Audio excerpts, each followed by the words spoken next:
लोगों ने पापा से कहना शुरू कर दिया, अरे गजवीर देख ना अपनी लड़की को, या कि दिमाग में खराबी आ गई है, अरे छोरन की तरह काम करने लगी है ये। उस हार ने मुझे ऐसा तोड़ दिया कि मुझे लगा कि मुझे अपनी जिंदगी खत्म कर लेनी चाहिए। मैंने अपने पिताजी से कहा कि आपको शादी करनी है? आपको लगता है कि शायद शादी करने से ये जिंदा लाश आप किसी और के हवाले कर देंगे? शादी से पहले मैंने अपने पति को पहले ही बता दिया था कि मैं शादी के लिए कतई तैयार नहीं हूं। ये शादी जबरदस्ती हो रही है। जब भी कोई बच्चा पैदा होता है या जिंदगी में उसके यही सपने होते हैं कि बड़ा होके पता नहीं कितने तीर मारूंगा। और मेरे जैसा बच्चा जो इस कंफ्यूजन में था कि लड़की और लड़के के अधिकार जो है अलग थोड़ी ना होते हैं। मेरे पापा हर दिन वर्दी पहन के जब घर से निकलते हैं तो मुझे लगता था इनसे बड़ा सुपरस्टार कोई नहीं है। और कितना बढ़िया है ना, कभी पापा की लेह पोस्टिंग आती है, कभी पापा केरला चले जाते हैं। सच्ची देश सेवा सिर्फ फौजी कर रहे हैं, ये बिना किसी के समझाए मेरे दिमाग में फिट हो गया। पापा के इस सपने को देखकर ये बेटी का मन इस जज्बे से भर गया कि भाई फौजी बनना है। और इस सपने को इस इम्तिहान से मैंने जीना शुरू कर दिया कि अब मेरे कानों पे किसी की आवाज नहीं पड़ती थी। लोगों ने पापा से कहना शुरू कर दिया, अरे गजवीर देख ना अपनी लड़की को, या कि दिमाग में खराबी आ गई है, अरे छोरन की तरह काम करने लगी है ये। जब देखो जब दौड़ भाग कूद फांग, अरे समझाया कर छोरी है। और दादी की ये मनोदशा, क्योंकि कई पीढ़ियों बाद घर में मेरा भाई आया था, मेरे ताऊ और मिला के मैं 8वीं लड़की थी, तो ऐसे में वो प्रभाव कि जो कुछ मिल जाए बस परिवार के इस बेटे को मिल जाए। कहीं ना कहीं मेरे पापा का मेरे प्रति सॉफ्ट कॉर्नर था। वो समझते थे कि मेरे बेटे का जो सपना है ना वो इतना फिजूल नहीं है, और सपने को पूरा करने के लिए वो दबे मन से हर वक्त मुझे सपोर्ट करने का प्रयास करते थे। पर कहां तक समाज की वो रूढ़िवादी सोच और इतना बड़ा एक ऐसा फेस मेरी जिंदगी में आ जाना कि मैंने अपनी मां खो दी। अब वो अकेला बाप, 3 छोटे छोटे बच्चे, उनके सपने और अजीब सा इस बेटी का सपना किसका पूरा करे। नमस्कार, मेरा नाम पूनम तोमर है और मैं मेरठ जिले से हूँ। पेशे से मैं सरकारी शिक्षिका हूँ, एक अच्छे खासे संपन्न परिवार से। और आज की डेट में आप मुझे सोशल मीडिया पे विभिन्न एजुकेशनल रील्स में और यूट्यूब पर यूट्यूब वाले जो मैडम है सरकारी बच्चों को पढ़ाते हुए बहुत सारी वीडियोस में देखा और सुना होगा। आज इस मंच पर मैं आपको एक ऐसी स्टोरी शेयर करना चाहती हूँ जहां पर आज हमारा देश इस सदी में चांद तारों को तोड़ के लाने और वहां तक पहुंचने की बात करता है, मून पे जाने का रास्ता बना दिया है, बड़ी बड़ी योजनाएं महिला सशक्तिकरण की चल रही है। पर क्या वाकई में ये समाज अब उस मानसिकता पे आ गया है कि किसी भी बेटी को कुछ भी करने की आजादी है? मैंने आप लोगों के साथ साझा किया कि लड़की फौजी बनने का सपना देखती थी, फिर कैसे सरकारी शिक्षक बन के रह गई। और क्या वाकई में सरकारी शिक्षक बनना या कोई सरकारी नौकरी पा लेना लाइफ में किसी लड़की को उतनी स्टेबिलिटी दे देता है कि अपना परिवार पाल लेगी, घर के काम कर लेगी, पति की सेवा कर लेगी, और क्या चाहिए लड़की को? अब YouTube जैसे सपने देखने हैं, अपना चेहरा YouTube पे दिखाओगी, समाज में जाट परिवार से बिलोंग करती हो, मतलब अपनी इज्जत का नहीं हमारा तो सोचो। लोग कितने भद्दे कमेंट करते हैं सोशल मीडिया पे आने के बाद। काम नहीं देखना है, आप एजुकेशन फील्ड में क्या काम कर रहे हैं, उससे समाज में क्या बदलाव हो सकता है, इससे किसे मतलब है? समाज से किसे खीर खानी है? हमारी बहू बेटी, ठीक है तुम नौकरी करती हो, पल्लू सिर पे रखने ना देने की आजादी दे दी है भाई तुम्हें हमने। अरे घर से बाहर निकलने तो दिया जा रहा है, देखो कितनी आजादी है ना। पति तुम्हारा कहीं और नौकरी कर रहा है, तुम अकेली जा सकती हो, आ सकती हो। वाकई में आज की ये महिला जो सशक्त है, अपने पैरों पे खड़ी है, घर में कमा के लाती है, और इतना बड़ा सवाल ये लगा दिया जाता है, सब चीज की आजादी दी तो जा रही है तुम्हें, वाकई में महिला होने के नाते हर वक्त हमारे ऊपर ये सवाल उठते रहेंगे कि तुम्हें आजादी दी जा रही है, हमारी मेहनत, हमारा स्ट्रगल, उसका अपना कोई वजूद नहीं। इस बेटी ने सपना देखा था कि उसे फौजी बनना है और उस सपने को पूरा करने के लिए परिवार से, रिश्तेदारों से, मोहल्ले पड़ोस से, सबसे लड़ाइयां लड़ी मैंने। एक ऐसा समय आया जब मैंने 7 नौकरियों में अलग अलग सिलेक्शन भी पा लिया। कहीं मेडिकल का इंतजार था, कहीं वेटिंग लिस्ट में जो सिलेक्शन प्रोसेस का लास्ट फेज था वो आना बाकी था। सब कुछ ऐसे लग रहा था कि अब मेरे स्ट्रगल की कामयाबी मुझे उस दिन मिल जाएगी जब बुलंदशहर की ये बेटी समाज को एक आर्मी ऑफिसर बनके दिखा देगी। कुछ गिने चुने टीचर्स जो वाकई में कनेक्ट थे वो ये कह देते थे कि ये जरूर हमारे स्कूल का नाम करेगी, हमारे कॉलेज का नाम करेगी, ये बेटी हमारा कुछ बड़ा करके दिखाएगी। उन शिक्षकों के सपने मैं अपनी आंखों से देखती थी। परंतु ऐसे कैसे, मतलब कोई भी चीज आपकी जिंदगी में जब शुरुआत से इतने गड्ढे ऊपर वाले ने खोद दिए तो वो पूरी कैसे हो जाती भाई? ऊपर वाले ने कहा नहीं, तुझे कुछ भी ऐसे कैसे आसानी से कैसे मिल जाएगा। जिंदगी ऐसे मोड़ पे आ गई कि मेरे दोनों घुटने लिगामेंट्स टूट गए।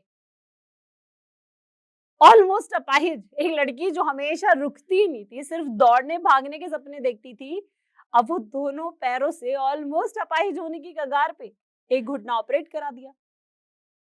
जिन सिलेक्शनों के गुणगान मैं एकदम चौड़ी होकर अपने रिश्तेदारों के बीच में गाती थी, अब उन्हें कैसे मुंह दिखाऊं कि अब तो मैं कहीं की नहीं रही, अब मैं क्या करूं? मुझे लगता था सब मुझे देख रहे, मेरा परिवार भी, क्योंकि जब मैं ये कहती थी कि मुझे फौजी बनना है, मुझे कुछ नहीं सुनना। अगर आप लोग मेरी शादी करोगे, अगर आपने मेरी शादी करने के बारे में सोचा भी ना, मैं घर छोड़ के भाग जाऊंगी। मैं पहले बता देती हूँ। अगर बेटी चाहिए तो पापा इंतजार करो, मुझे पढ़ने दो पापा, मुझे फौजी बनना है। ऐसी स्थिति में कंडीशंस ये आ गई कि अब इस बेटी के हाथ में कुछ नहीं था और पिताजी का कि अब तो बन गई फौजी, तुम हो गए सपने पूरे, चलो शादी करो। वो फेज मेरी जिंदगी का इतना बुरा फेज था। आज दिन आप अखबारों में सुनते हो ना, छत से छलांग लगा दी, पंखे पे लटक के फांसी खा ली। वो फेज मेरी जिंदगी का वही फेज था जब मुझे लगता था कि ये हार मैं बर्दाश्त नहीं कर पाऊंगी। उस हार ने मुझे ऐसा तोड़ दिया कि मुझे लगा कि मुझे अपनी जिंदगी खत्म कर लेनी चाहिए, और जो कुछ हुआ है वो मेरे माता पिता की वजह से हुआ है। बचपन में अपनी माँ को खो दिया था। ऊपर वाले की रहमत मान लीजिए कि मौसी के रूप में मुझे माँ मिली, बट मैं हमेशा उस माँ के उन शब्दों में अपने लिए नफरत देखती थी जब वो मुझे कहती थी कि तेरा कुछ नहीं होगा। हम बता रहे हैं ना, बनेगी तू फौजी, तेरा कुछ नहीं होगा। और पड़ोसियों का ये भड़काना कि गजवीर संभल जा, लड़कियों को इतनी आजादी नहीं देते, भाग जाएगी ये। और मम्मी के मन पर वो चीज ऐसी छप जाती थी कि उन्हें भी यही लगता था कि कहीं ऐसा ना हो जाए कि इतनी छूट देने से बच्चा कुछ गलत ना कर बैठे। पर उस गलत में ये किसी को चिंता नहीं थी कि ये जो सपने देख रही है, अगर वो सपने पूरे नहीं हुए तो भी ये कुछ गलत कर सकती है। मैंने घर छोड़ के जाने का निर्णय लिया, मैंने आत्महत्या करने का निर्णय लिया, पर ऊपर वाला मेरे लिए अलग ही तकदीर लिख रहा था। जब मेरे हाथ में कुछ भी नहीं था, उस दिशा में मुझे लगा कि सब बर्बाद हो गया। अब इस बर्बादी में ठीक है, अगर ये चाहते हैं ना कि शादी करें, अब आप मेरी शादी ही करो। मैंने अपने पिताजी से कहा कि आपको शादी करनी है, आपको लगता है कि शायद शादी करने से ये जिंदा लाश आप किसी और के हवाले कर देंगे तो आपके सिर से बोझ उतर जाएगा। बोझ हूं ना मैं आपके लिए, आप कर दीजिए मेरी शादी, और जितनी जल्दी हो सके मेरी शादी कर दीजिए, क्योंकि ये प्रेशर मैं झेल नहीं पा रही हूँ। मैं आप लोगों के चेहरे देख नहीं सकती, मुझे इस घर में रहना ही नहीं है। मुझे लगता था अगर मैं भाग गई तो ऑलरेडी सब लोग बोलते हैं कि इतना ज्यादा एनसीसी स्पोर्ट्स, हमेशा ये लड़की घर से बाहर रहती है, देखा इसीलिए ऐसी थी, भाग गई। तो मैंने कहा क्यों इनके ऊपर जबरदस्ती ठप्पा लगाया, शादी करके यहाँ से चली जाती हूँ, बट इस घर वापस नहीं आऊंगी, क्योंकि इनका टोकना ऊपर वाले ने इनकी सुन ली और मेरी नहीं सुनी और मेरी हार हो गई, मैं हार गई। और सिर्फ इसी कारण से मैंने शादी के लिए हाँ करी। और अ, आपके अच्छे कर्म ना, आपने कभी किसी का बुरा सोचा ही नहीं है। उस ऊपर वाले ने मेरे लिए जितने हर्डल्स लिखने थे वो लिखता गया और आज भी लिख रहा है। परंतु उसके मन में मैं बहुत पूजा करती थी। उस हार के बाद मैंने मंदिर जाना छोड़ दिया, मैंने भगवान के आगे झुकना छोड़ दिया। मुझे नफरत ही होने लगी जो व्यक्ति भगवान की बात करता था। मैंने कहा फालतू बकवास से कुछ नहीं होता। और इतनी नफरत बढ़ गई कि कोई श्रद्धा, भगवान, आस्था, अच्छे कर्म इनकी बात भी करता तो मुझे लगता बेबुनियादी बातें। शादी हो गई, अगले घर पहुंच गई, बहुत बेहतरीन परिवार, बाई चांस, या फिर ये कह लीजिए कि माँ बाप कभी अपने बच्चे का बुरा नहीं सोचते। मेरे अच्छे कर्म कह लीजिए जो पूर्व जन्म ने करे हो या फिर बचपन से जो मैंने किए हो, कि मुझे इतना शानदार परिवार मिला, मुझे ऐसा जीवन साथी मिला जिसने इस अपाहिज को वापस से दोनों पैरों पे खड़ा कर दिया। और ना सिर्फ खड़ा किया, सोच के देखिए, शादी से पहले मैंने अपने पति को पहले ही बता दिया था कि मैं इस शादी के लिए कतई तैयार नहीं हूं। ये शादी जबरदस्ती हो रही है, क्या आप इस शादी को निभाना चाहेंगे? उन्होंने कहा कि मैं निभा सकता हूं, तुम्हें साथ देना होगा, जो भी समस्याएं हैं, तुम्हें जितना समय चाहिए मैं देने के लिए तैयार हूं।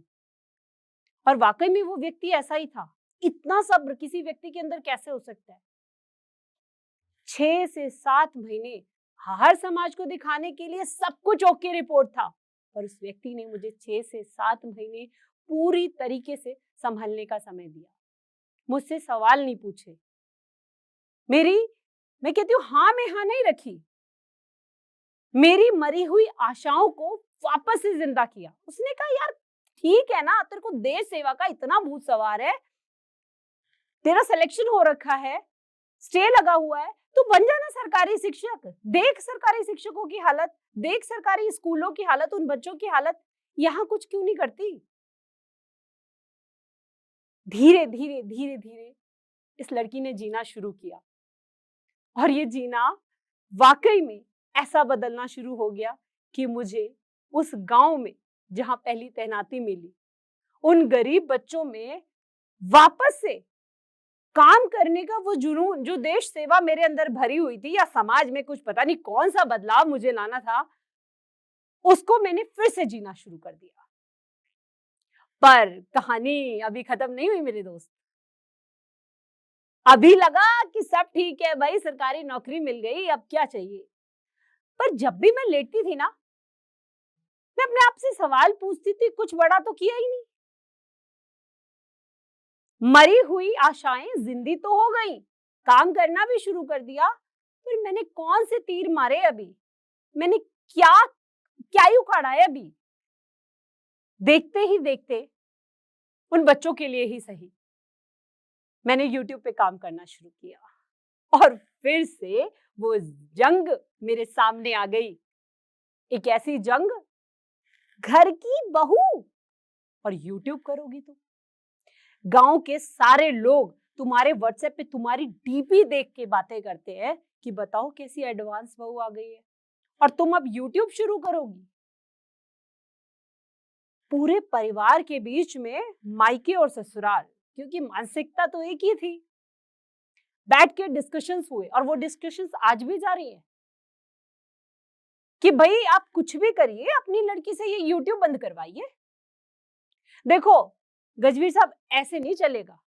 आप भी फौजी हैं, हम भी फौजी हैं, हम जानते हैं समाज में कैसी लड़कियों की इज्जत होती है। आप समझते क्यों नहीं है?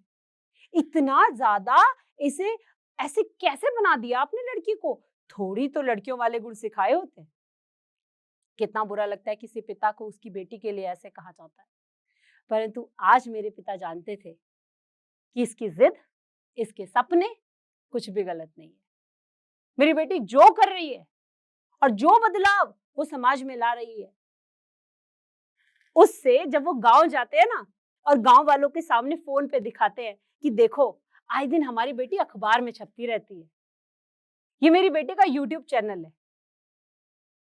तो वो ही मेरे ससुराल वालों से कह देते कि साहब हमारी नहीं सुनी इसने कभी, देख लो आपकी सुन ले तो, हमारी तो सुनती नहीं कभी।